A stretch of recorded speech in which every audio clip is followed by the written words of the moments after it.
A super fun night at Delta Center kicks off Summer League, but I'm not sure it's one that any of the players are writing home about. That's next on today's edition of Locked on Jazz. Pow.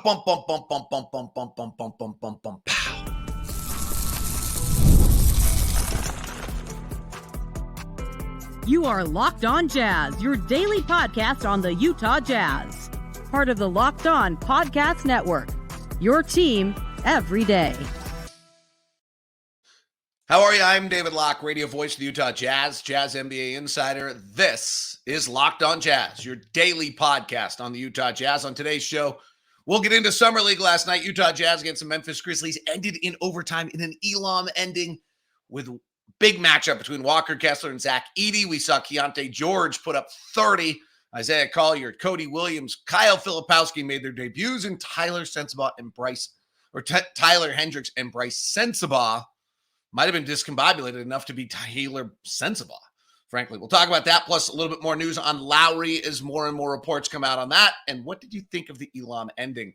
That's all coming up on today's edition of Locked on Jazz. As I mentioned, I am David Locke, the radio voice of the Utah Jazz, Jazz NBA insider, and this is Locked on Jazz. It's your daily podcast on the Utah Jazz, giving you insight, expertise, geeky numbers, and hopefully making it way better to be a Jazz fan each and every day. Thanks so much for making Locked on Jazz your first listen of the day. We are free and available on all podcasting apps as well as on YouTube. Please subscribe, follow, and give us a like button, thumbs up if you enjoyed Summer League basketball being back in Salt Lake City. We are free and available on all podcasting apps and on YouTube. Thank you for making Locked on Jazz your first listen, and thank you to all the everydayers out there. All right. First off, massive tip of the hat to Utah and the fans. My wife has lived here now, we've been here since 2008, 16 years, and still doesn't get it. She's like, did anybody come? I'm like, yeah, Lower Bowl was sold out. She's like, crazy. We're so used to it, but it's amazing. It was super fun last night. Great atmosphere. Crowd totally into it. Players played hard. Hope you're going to get a chance to come out tomorrow or tonight or tomorrow. Only 2 more days of Summer League, and it's going to be hot, so might as well come inside.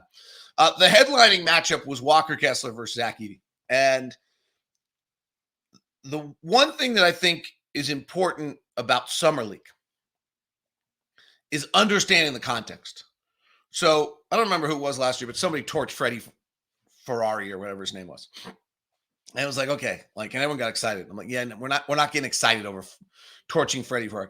So last night, Wallker Kessler is really the only one last night who played an NBA player, a rotation NBA player. Zach Edey's good. That's a nice pick by Memphis. He's gonna, I think, be able to give them about 20 minutes a night and really be valuable. Jake LaRavia is a third-year NBA pro who I don't know is ever going to be an NBA rotation player. It's getting close to running out. I'm not sure what his skill is. He's played 35 games in each of his last NBA seasons. Last year he played a lot because Memphis became a dumpster fire by the end of the year, not, all the injuries. And G.G. Jackson, my boy, my guy, I love him. Tony Jones loves him. I don't see it. He went 0 for 10 from 3. He's not an efficient shooter. He's greatly skilled, but I don't see him as a complimentary player.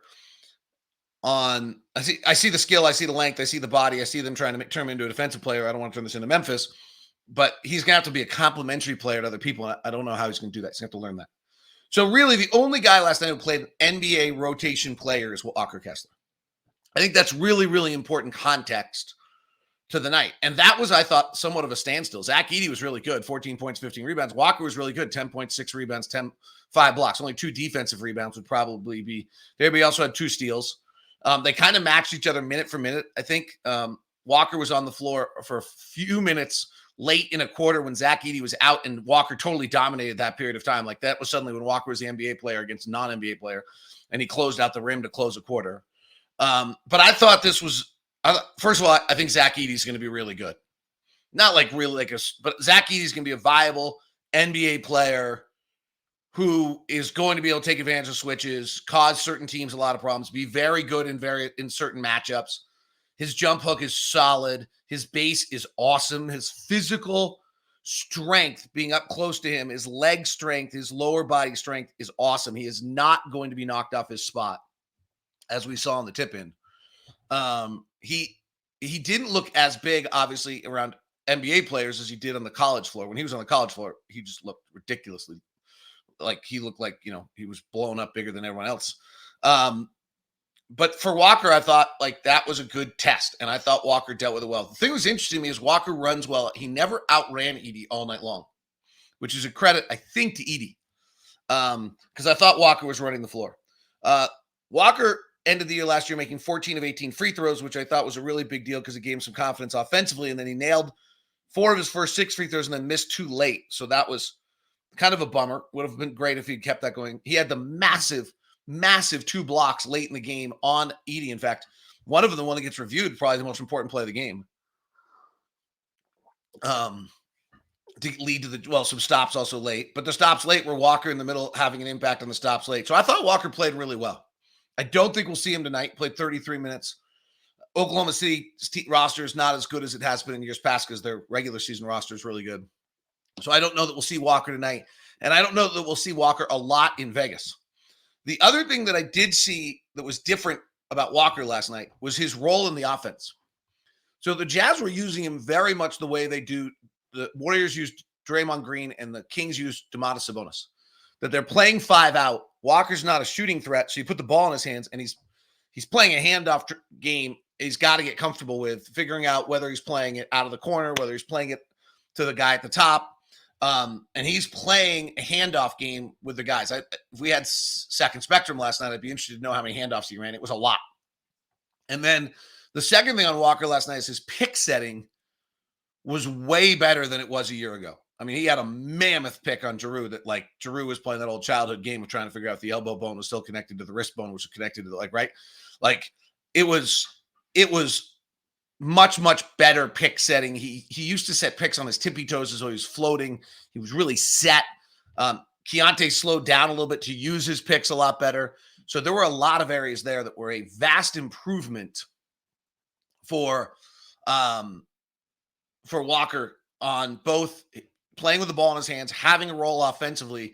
Jazz are playing 5-out spacing. He's supposed to be on the weak side, get the ball to him and let him play the game. The Jazz early on in the game got into their stuff, and then they had a really long stretch where they didn't, and then they got back into it a little bit later.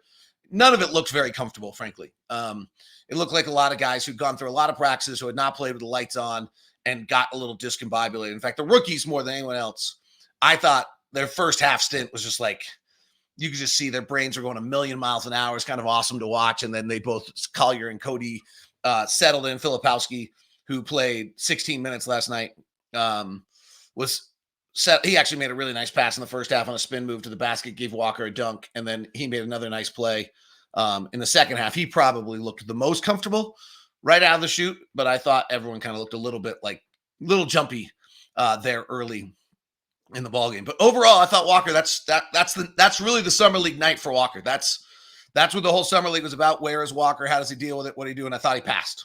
And I thought he passed well. Like, Edey's good. Like, he's not going to dominate this. If Wallker had dominated, the story would have been that Zach Edey's not good.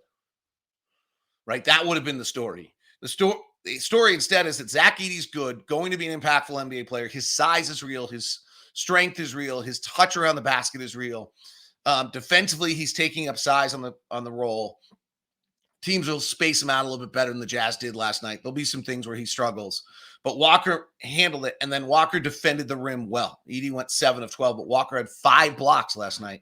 And, I do think on one level, like, I wish Wallker had more defensive rebounds. He only had 2 defensive rebounds last night. On the other end, the Jazz defensive rebounding percentage was 72%, which is right on league average. So I don't think it was like they got hammered on the offensive glass last night. And, there's the marquee play of the night, which probably on most of the highlights, the 2 marquees. One is he gets wedged on the free throw that Zach Edey ties the game on. honestly, like Filipowski just gets tossed by Edey's right hand. Filipowski's the one who probably has to step in front and cause some problems for Edey there. And Edey was too strong. And by positioning, Walker's in trouble to start that possession. Like where you're standing, you're in trouble. And when Laravia's free throw hits the rim 3 times, it gives Edey enough time. Like that, I'm just kind of going to give him a pass on that. You can try to claim he's supposed to fight him off and hold him and foul him and do some other things, but it's a pretty hard play. The other one was when Walker blocks Edey. Edey gets it back and packs it on him. I kind of just thought it was awesome by both parts. I'm not sure I expect Walker to block him twice on that one. I give Edey credit for that kind of explosion and quick reaction. That's not something I think we knew he had. So really fun night, fun night. And if anyone's writing home about anything, I would go with Walker, that was a solid night. But Walker's a third-year pro. He should have a solid night against Zach Edey. So it was good. All right, we'll run through the other guys. An update on the Lauri Markkanen trade stories. Those continue to come out. We'll have that for you next. We'll look at Isaiah Collier, Cody Williams, Kyle Filipowski, Taylor Hendricks, and Bryce Sensabaugh. And Elam ending of last night's game. Target score. What do you think? I thought it was great. That's all coming up as we continue on a Tuesday edition of Locked On Jazz.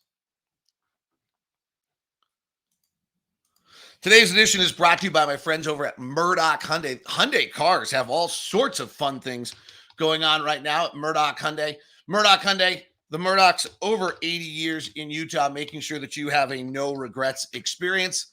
And the Hyundai car with all sorts of award-winning everything from the Ioniq 5, which you're beginning to see more and more, and the Ioniq 6, which are their electric cars that have won every award imaginable. The Elantra and the Sonata, the 2 sedans that make everyone feel as though they're getting great, amazing deals. The Tucson and the Elantra right now, 1.99% APR for up to 60 months.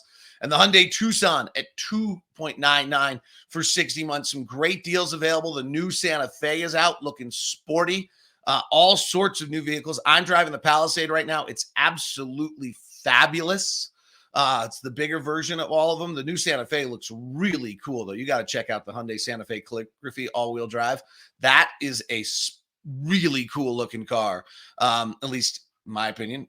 Cars are personal, so I never want to tell you what it is. But I can tell you that Murdoch will give you amazing customer service, that Hyundai will check off every bell and whistle imaginable for the price and the dollar, and you can decide how it looks. Feel free to email me first at dlock09@gmail.com. That's dlock09@gmail.com if you want to get your VIP experience over at Murdoch Hyundai. Let me know if you're going to Murray, let me know if you're going to Linden, or let me know if you're going to Logan. We'll set you up with that VIP meeting at Murdoch Hyundai. The next episode of today's show is brought to you by our friends over at BetterHelp. Convenient, flexible online therapy. Visit betterhelp.com/LockedOnNBA. We go to the weight room to work on our muscles. We ride bikes to work on our cardio. We eat right to work on our health. Why don't we work on our brain and our minds? Well, that's what BetterHelp and therapy is all about. And thankfully, we've broken through to the other side, society, where this is now understood and accepted and making us all a little bit better. So it's your chance to get better with BetterHelp. Not better as in like there's something wrong with you, just a better functioning human. Performance enhancing is the way I like to think about it. So if you are looking for a therapist right now, this is the way to do it. Convenient, flexible, online therapy. What does that mean? BetterHelp takes you a little survey. You fill it out, questionnaire. You get matched to a licensed therapist. This is the coolest part. You switch therapists at any time for no additional charge. In the non-online world, if you try to switch therapists, good luck. It's brutal. Stop comparing. Stop focusing. Stop comparing. Start focusing with BetterHelp. Visit BetterHelp.com/LockedOnNBA to get 10% off your first month. That's BetterHelp, HELP.com/LockedOnNBA. Thanks so much for making Locked On Jazz your first listen of the day. We are free and available on all podcasting apps, as well as on YouTube for your second listen today. How about Locked On NBA? 30 minutes every day, recapping all the biggest stories in the NBA and updating you on what's taking place around the league. Well, all the biggest stories from our experts. All right. Who should we go to next? Let's talk about the rookies. So I thought Isaiah Collier and Cody Williams particularly just looked out of sorts in the first half. Great. Like, who cares? And by the way, I'm not a big, I evaluate Isaiah Collier and Cody Williams in the draft. I think I have a pretty good idea who they are as players. There's zero opportunity for them to change their game since they came out of the draft and get ready for Summer League. Zero chance. And there's really zero chance for them to change their game by October. Just doesn't have enough time. So now during the season, if they go to G League, do some things they can work on. And there's zero chance to change their body. Like it's just a whirlwind. So what you're really trying to see is, do the skills that you knew they had coming in still, is there anything, honestly, I'm looking for something bad. I'm just gonna be totally honest. Like Donovan wowed us in Summer League, and you're like, okay, like it was great. Keyonte wowed us in Summer League, and it was like he was really good last year, and then he was okay during the season. And I told the story yesterday about Dame Lillard and Josh Shelby. Like they were the co-MVPs of Vegas Summer League one year. Like just like understand that. So when I'm watching Isaiah Collier and Cody Williams, what I'm really into see is like, one, on a nerve-wracking thing, is there anything that I saw in college that I thought I liked that doesn't parlay? And the answer on that was both of them was no. Like it was great. Like Cody Williams is still long. Cody Williams still runs beautifully. Cody Williams' athleticism is incredible. The game looks so easy for him. The book on Cody Williams is he needs to play harder. I get why people say that. I think he probably does need to figure out what his next gear is, but he just moves so beautifully and so easily and in the flow of the game. And the criticism in Colorado is that he acquiesced to Simpson, to Lampkin in the middle, and to Da Silva. I can see that last night too. Like he's not like coming in here and saying like, oh, well, this is my show, I'm the guy. That might happen at some point as the team develops. And I think it would probably be one of those circumstances in which, you know, we have the Will Hardy story where he says to like the team, like, you guys all know that Lauri Markkanen is the best player here, right? And like Lauri kind of had to hear it too. Like I think Cody Williams will be that kind of guy that it's going to take him some time. I'm not sure he totally has the game for it. He did hit a pull-up jumper on the left side and get a pull-up jumper off on the right side that I didn't know he had. So that was eye-opening. Defensively, he slides his feet beautifully. He recovered defensively. If you recall, in some of my, if you're an everydayer, your video in the video forms that I did, or video breakdowns I did, one of the things I really liked about him is that when he got beat, he slid his feet and got back into the play every single time. I saw that again last night, which was nice on an semi-NBA level to see him be able to do that. So I thought everything that we saw out of Cody, knew that we were getting Cody Williams, we saw last night. He's long, he's lanky, he was not impactful. He did hit a nice little shot. He, I think, took a three and missed it. I don't, if I remember correctly, it wasn't even a very good one. Didn't go to the free throw line. I didn't see anything in his college game that made me think, I think he could go 300, 500 minutes in an NBA game without a free throw this year. I didn't see anything in his college game that told me he was going to go to the free throw line ever. But he had 5 rebounds in 20 minutes. So I thought, you know, like he's not scared of contact, which is what I also saw and liked on him. On Isaiah Collier, kind of similar, like his getting downhill is an elite skill. I love the 6 rebounds and the 3 steals last night. That physicality of him going in and getting 6 rebounds or playing in that little mid free throw area to get rebounds maybe is something I didn't entirely know. He went 2 of 5 on threes. 2 of the threes were just disaster late shot clock bombs. So he kind of went 2 for 3 on threes and was willing to take it, which I thought was cool. I thought Collier's performance, if you want to get anyone who's going to write home about anything last night, it would be Isaiah Collier's second half performance.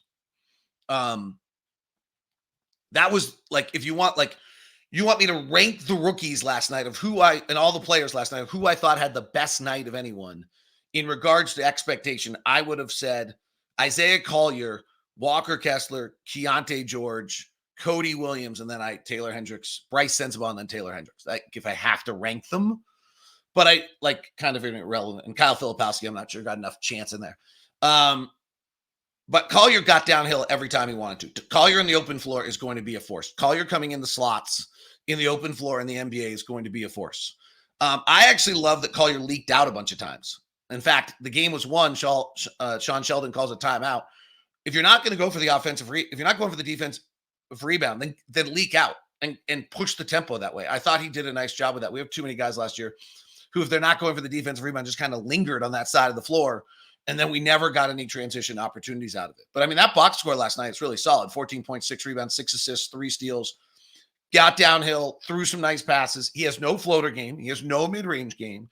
But he didn't have him in college. So you can't expect him to suddenly have him now. So I'm not like, that's like, you know, that his free throw shooting, he went 2 for 4. He shot 62% in college. Like, that's going to have to get fixed. But I thought like I remember was very high on Collier. Like if you go back and listen to some of our conversations, I discussed like, do you take him at 10? Probably not. Do you trade down to get him? Yeah. Do you trade up to get him? Yeah. Like I was losing my mind on draft night when he was on the board and we weren't trading up from 22 up to go get Isaiah Collier. I don't know if he's going to parlay in the NBA because he does not have a natural jumper. He does not have a natural floater. There's so many things he has to learn. But that downhill first step, lower the shoulder, go to the basket kind of play and balance that he plays on is elite. And I saw that last night. So I thought both those guys were really, really good. All right, Lauri Markkanen. And then we'll get to the second-year players and the Elam ending. So yesterday we talked about the trades cooling. Mark Stein reiterated that report today. So thumbs up on YouTube if you're glad that the trade talks with Lauri Markkanen are going. Somebody said to me, I don't know if I should repeat this. There's a lot of NBA people around the arena last night. Somebody said to me last night that the Jazz front office has the largest you-know-whats to have turned down some of the offers they've gotten right now. That the offers that have come in for Lauri have been significant. And that for the Jazz to turn those down, they have the largest, you got it, that they could imagine. But as somebody else has said to me, on the other end, he's really good, and really good players are hard to find in this league. So if you have a really good player, maybe you hold him. So, but that was definitely the buzz and the talk around the arena last night, and NBA personnel people was the Lauri stuff and all of that. And the word is that it has quelled, and the word is that the Jazz have turned down substantial offers for Lauri Markkanen and have, do seem like the comment yesterday was they're uncommitted to moving Lauri Markkanen. That does seem to kind of be the vibe and the feeling of everyone around the league right now about what the Jazz are doing with Lauri. And that, that Danny, he became the next logical player. Danny went and took a little offers and looks and things like that at it. And didn't get what Danny wanted, which is matches, as we talked about yesterday on the show, kind of matches his MO on things. And the Jazz haven't pulled the trigger, obviously. And the league doesn't entirely think that the Jazz will pull the trigger on at this point, but there is really nothing that is holding us back for the next, 20 days of this kind of lingering, see if somebody balks and changes and gets a little nervous. Remember, Donovan didn't get moved till later, and Lauri's extension can't happen until August. But on the other end, and we should talk about this more tomorrow when there's not as much summer league stuff, the Jazz have bypassed a bunch of opportunities to use cap space, which means they are definitely holding their cap space to try to use it for an extension. Seemingly, they're trying to use it for an extension and for Lauri. And because there was cap space to be used on DeRozan, they passed on Miles Bridges. They might have been able to do something with. So they've bypassed using their cap space or taking in trade spots with that cap space. So they have an intention of what they're doing there. All right, we'll talk about the second-year players. Keyonte George headlines with 30, but 5 of 21 shooting. How do we evaluate that night? Next, as we continue on Locked On Jazz. Today's show is brought to you by our friends over at FanDuel. Sports is slowing down this summer, as it always does, but that doesn't mean FanDuel is slowing down. FanDuel is hooking up all customers with boosts or bonuses daily. That's right. There's something for everyone every day, all summer long. So head over to FanDuel.com and start making the most out of your summer. Leaf Tulane, who fills in for me all the time, always talks about betting tennis. Well, Wimbledon's got 2 Americans in the final 8 for the first time in a long time. Or you can jump on the Phillies-Dodgers game. FanDuel makes up fun little parlays for you today. They've got the Phillies at the money line, Shohei to hit a home run, Trey Turner to have 2 total bases, and Bryce Harper. That's at plus 151. So $10 wins $151 on that. And we've got the women's Wimbledon and men's Wimbledon going on. Medvedev, I think, is actually playing right now in the midst of a tiebreaker. As I said, that was kind of it. Coco Gauff is still alive in the doubles if you want to get involved in there. Tommy Paul, the Americans, playing Carlos Alvarez later coming up here. So all sorts of fun things there, and you can get involved in the soccer Euro 2024 as well. WNBA lines tonight. I don't think the WNBA played last night, and so I still think that links Sparks game is the next one on the docket. So get over to FanDuel.com. That's FanDuel.com to get involved in all the action. Thanks so much for making Locked On Jazz your first listen of the day. Remember, Locked On NBA, 30 minutes every day of all the biggest NBA stories for you. Boom, boom, boom. Quick, in, out, get you up to date on everything that's taking place in 30 minutes or less each and every day on Locked On NBA. All right. Keyonte George has 30 last night. So on one level, that's great. 19 free throws, that's great. Looked like the best player on the floor, that's great. As I opened the show, I said, not a night to write home about. And the reason I just say that is the shooting. 5 of 21 shooting last night is probably not great. I thought that he's playing like a number one option, which is good, and he should. But I did think he forced a bunch of shots early. I think he took 7 of our first 9 shots.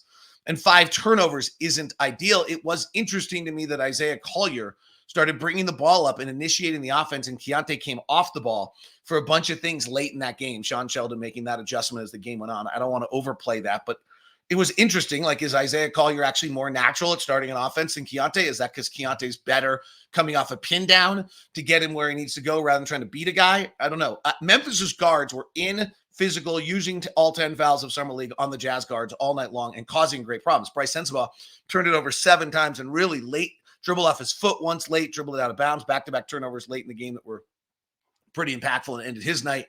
And so Memphis was super physical defensively and using all of the fouls that you get in Summer League. And it was bothering the Jazz guards. Keyonte just didn't set his guy up and just beat him a lot of times, tried to execute.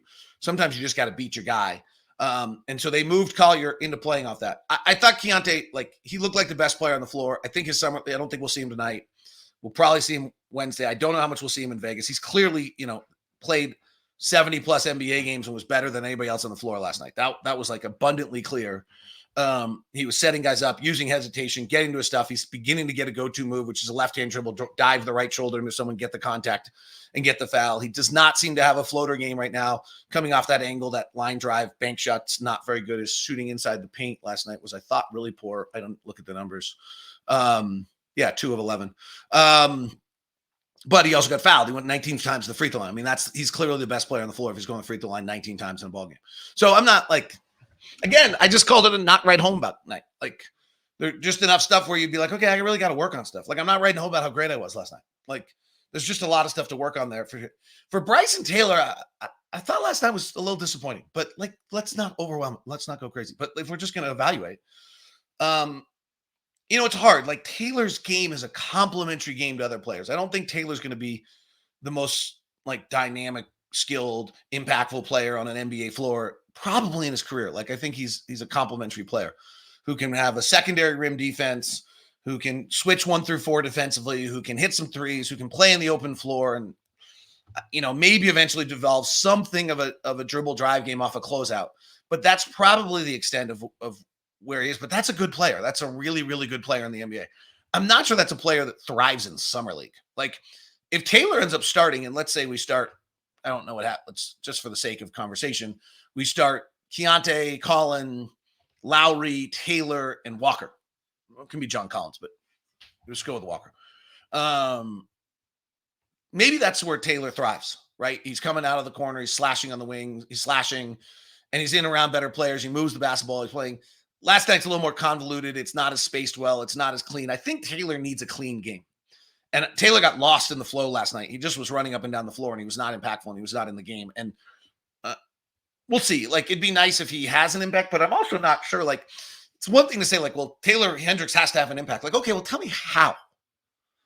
What is it when you say Taylor Hendricks has to have an impact? What would he do to have that impact? He's not putting it on the deck, breeding guy with a crossover, spinning and pulling into a 16-foot jump shot on a fadeaway on the left foot fade. That's not his game. So his game is a complementary game where he's going to be a secondary rim defender. He's going to switch 1 through 4. He's guarding G.G. Jackson, and G.G. Jackson had a terrible night. G.G. Jackson goes 0 for 10 from 3, and G.G. Jackson, I think, has 5 field goals last night, 3 of which were 6 field goals last night, 3 or 4 which were fast breaks. So in the half court, G.G. Jackson had 1 really good move to the basket. I don't think he did much more on Taylor last night. So I think that actually might be an okay night for Taylor. He did seem, feckless and unimpactful, and then had 2 really big plays. He hits a corner 3 and then a big jam in the open court, and that's what he can do. Like, that's what I think we should ask him to do. For Bryce, he had this super good little stretch in the second quarter. He looks so different. His hair's different. Sarah Todd reported he's lost 10 pounds and gained a bunch of muscle. His body does look a little different. You can't even recognize him. Like he's gone from the rose to his hair's up and the new kind of cut above the ear and high lift in the back. And like, he's just totally unrecognizable. And he's trying to figure out what to do offensively. He is a natural shooter that lost his confidence last year. And I thought we saw him take 7 threes and make 3 of them, which was terrific. And then he just lost control of the ball a bunch of times, turned it over 7 times. So I thought, like, again, but he went 3 of 7 from 3, and that's actually what he's really good at. And he had 6 rebounds in 23 minutes. The 7 turnovers and 7 fouls is bad. He and Jake LaRavia were going head-to-head. LaRavia's pretty close to an NBA player. LaRavia's just driving at him, putting his shoulder in him, and drawing contact. And Bryce got frustrated. But I actually thought, like, if we go back to kind of the Cody Williams, Isaiah Collier, like, what can Bryce do? Bryce can shoot it and score it offensively, and he's fixed his body a little bit. Like, actually thought I saw all the things you want to see out of him. So while the night wasn't great and the 7 turnovers and the 2 turnovers were loud late, I don't think I would call it, like, let's not overplay it. But all right, final thing was the Elam ending. I just thought it was amazing. I would love it if the NBA would go to this. I think I'd actually love it if we go to it in every single game. It's a better fan experience.